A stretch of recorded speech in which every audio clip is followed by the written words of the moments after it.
أنا العبد الذي كسب الذنوب وصدته الأماني أن يتوب. ایک کافر ہے عتبہ بن ابی وقاص، اس نے ایک طرف سے ہو کر پتھر اٹھایا اور آپ کو مارا زور سے. صحابہ کی نظریں تھی تلواروں پر، نیزوں پر، تیروں پر، وہ پتھر نظروں سے نکل گیا، لہذا وہ ان کے اندر کو چیرتا ہوا جا کر میرے نبی کے منہ پر یہاں لگا اور آپ سیدھا پیچھے ایسے گئے، پیچھے یوں، پیچھے ایک کھڈا تھا، وہ یہاں گردن میں لگا کنارہ تو آپ بے ہوش ہو گئے، دانت بھی ٹوٹ گئے، چہرہ بھی خون و خون ہو گیا، اب بے ہوش ہو کے یوں گر گئے. صحابہ نے سمجھا آپ شہید ہو گئے تو سب نے زار و قطار رونا شروع کر دیا. تھوڑی دیر کے بعد آپ کو ہوش آیا تو صحابہ نے عرض کی یا رسول اللہ اب تو ان کے لیے بد دعا فرما دے، وہ نبیوں میں رحمت لقب پانے والا، مرادیں غریبوں کی برلانے والا، غریبوں کا والی، یتیموں کا مولا.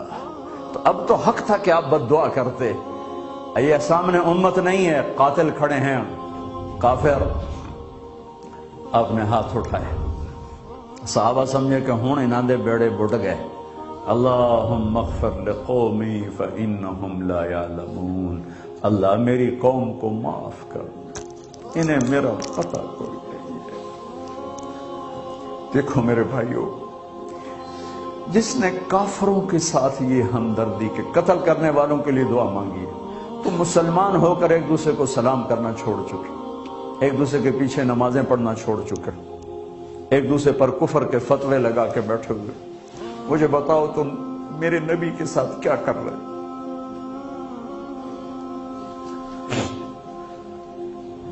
وہ تمہیں فرقوں میں بانٹ کر گئے تھے یا امت بنا کر گئے تھے؟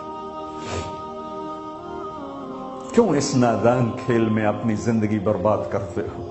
کیوں نے مسلمان بن کے رہتے ہو؟ اس امت میں اختلاف شروع سے ہے، ہمیشہ رہے گا. یہاں تک نہ جاؤ کہ ایک دوسرے پر کفر کے فتوے. جنت میں کون جائے گا؟ سنیوں نے کہا وہابی کافر، وہابیوں نے کہا سنی کافر، بریلیوں نے کہا دیوبندی کافر، دیوبندیوں نے کہا بریلوی کافر، شیعہ نے کہا سنی کافر، سنی نے کہا شیعہ کافر. جنت میں کون جائے گا؟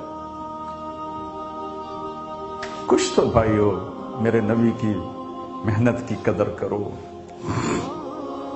میرے نبی تو غیروں کو اپنا بنانے آئے تھے، ہم نے اپنوں کو غیر بنا دیا.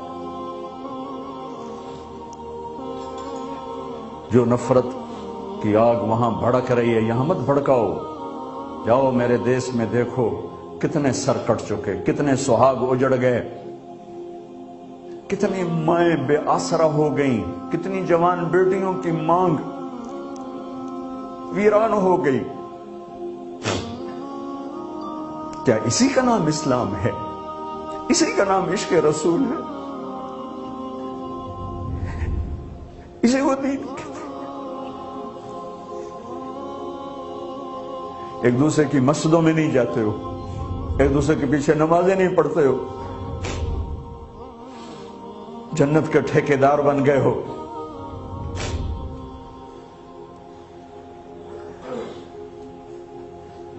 میرے نبی تو عبداللہ بن ابی کا جنازہ پڑھانے کھڑے ہو گئے تھے،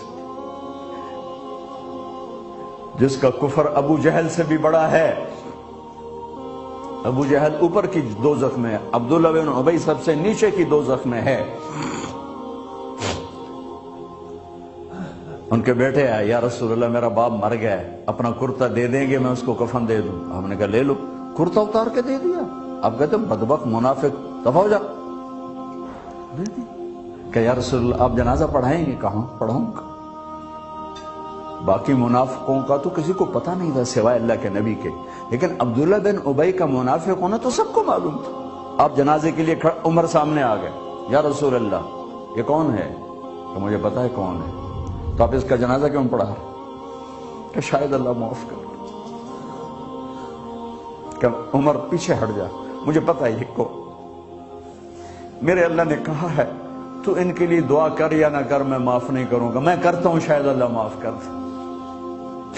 پھر فرمایا کہ میرے اللہ نے کہا اگر تو 70 دفعہ بھی ان کے لیے دعا کر تو میں معاف نہیں کروں گا۔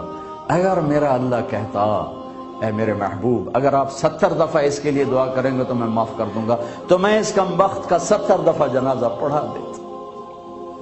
مجھے بتاؤ تم کہاں سے یہ دین لے کر آئے ہو جس میں تم فرقوں میں بٹ گئے ہو، نفرتوں کی آگ تم نے لگا دی ہے، یہ کہاں سے اسلام آیا ہے؟ میں تمہیں اللہ اس کے رسول کا واسطہ دیتا ہوں، امت بن کے رہو، مسلم بن کے رہو، کوئی گنجائش نہیں، اپنے اپنے عقیدے پر پکے رہو، دوسرے کے لیے گنجائش رکھو۔ کیوں اس قدر ظلم و ستم ڈھائے ہوئے ہیں؟ میں نیا تبلیغ میں گیا، کالج سے نکلا، ہماری جماعت ایک گاؤں میں گئی، ایک مسجد میں، تو امام صاحب آئے، ہمیں ماں بہن کی گالیاں دی اور ہمارے بستر اٹھا کے باہر مسجد دھوو، کتے اندر واڑائے۔ میں حیران پریشان، میں تو کوئی نہیں جانتا تھا کہ مذہب کیا ہوتا ہے، فرقے کیا ہوتا ہے، میں تو کالج میں گانے والا تھا، ناچنے والا تھا، جنید جمشید کی طرح، مجھے تو دین کا پتہ تبلیغ سے پتہ چلا۔ میں حیران پریشان کہ یہ مولانا صاحب کہہ رہے ہیں کہ یہ گستاخ رسول ہیں، اور مسجد دھو دو، باہر کھڑے ہو، یہ مسجد میں کھڑے ہو کر ماں کی گالی دے رہے ہیں، بہن کی گالی دے رہے ہیں، تو پھر معیار دین کیا ہے؟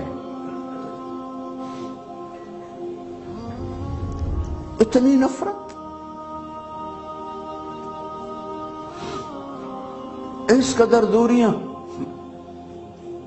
اگر ہم کافر تھے تو ہمیں گلے سے لگاتے، ہمارے نبی کی طرح ہمیں کھانے کھلاتے، ہمیں پانی پلاتے، پھر ہمیں بات سمجھاتے، لیکن ماں بہن کی گالیاں، مسجد میں کھڑے ہو کر، امام مسجد۔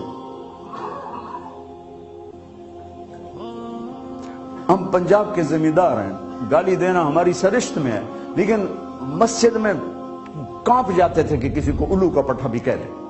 ہمارے بزرگ بڑے بھی بہت گالیاں نکالتے تھے، لیکن مسجد میں کسی کو ضرورت نہیں ہوتی تھی کہ وہ میرے والد مرحوم خود بہت غصے والے بڑے سردار آدمی تھے، تو تھوڑی تھوڑی بات پہ مار پٹائی گالیاں، لیکن میں نے نہیں اپنے باپ کو مسجد میں سنا غصے میں بھی کسی کو گالی دیتے ہوئے۔ ماں بہن کی گالیاں نکالو، اور ساتھ یہ کہہ رہے ہیں کہ یہ گستاخ رسول ہیں، ہم یہ کافر ہیں، ان کو نکال دو، کتے آ گئے، مسجد دھوو۔ میرے نبی کے دور میں تو کافر آ کے مسجد میں رہتے تھے۔ میرے بھائیوں، جو میں عرض کر رہا ہوں، میں اپنا دکھڑا بیان کر رہا ہوں، اس کی سنگینی کو سمجھو۔ یہ پاؤنڈ ڈالر نہیں بچائیں گے جب ہم آپس میں ٹوٹ جائیں گے۔ اللہ نے مجھے دنیا میں پھرنے کا موقع دیا، بار بار دیا، اسی تبلیغ کے سلسلے میں۔ سب سے زیادہ میں اسپین میں جا کے دکھی ہوا، اور میرا دکھ یہ نہیں تھا کہ ہماری یہاں 800 سال حکومت تھی اور ختم ہو گئی، میرا دکھ یہ تھا، میں اس پہ رویا مسجد قرطبہ میں، کہ جس وجہ سے اسپین تباہ ہوا وہ ساری وجہ میرے دیس پاکستان میں موجود ہے اس وقت، اور ہوش نہیں ہے کسی کو۔ مذہب پر لڑائی، سیاست پر لڑائی، دین پر نفرت، سیاست پر نفرت، قوم پہ نفرت، صوبے پہ نفرت، پیشے پہ نفرت، نفرت نفرت نفرت۔ میرے نبی نے پوچھا اسلام کا سب سے مضبوط عمل کیا ہے؟ صحابہ نے کہا نماز، آپ نے کہا نہیں۔ صحابہ نے کہا جہاد، آپ نے کہا نہیں۔ صحابہ نے کہا روزہ، آپ نے کہا نہیں۔ صحابہ نے کہا حج، آپ نے کہا نہیں۔ کہ یا رسول اللہ پھر آپ بتائیں؟ فرمایا دین کا سب سے مضبوط عمل محبت ہے، محبت ہے، محبت ہے۔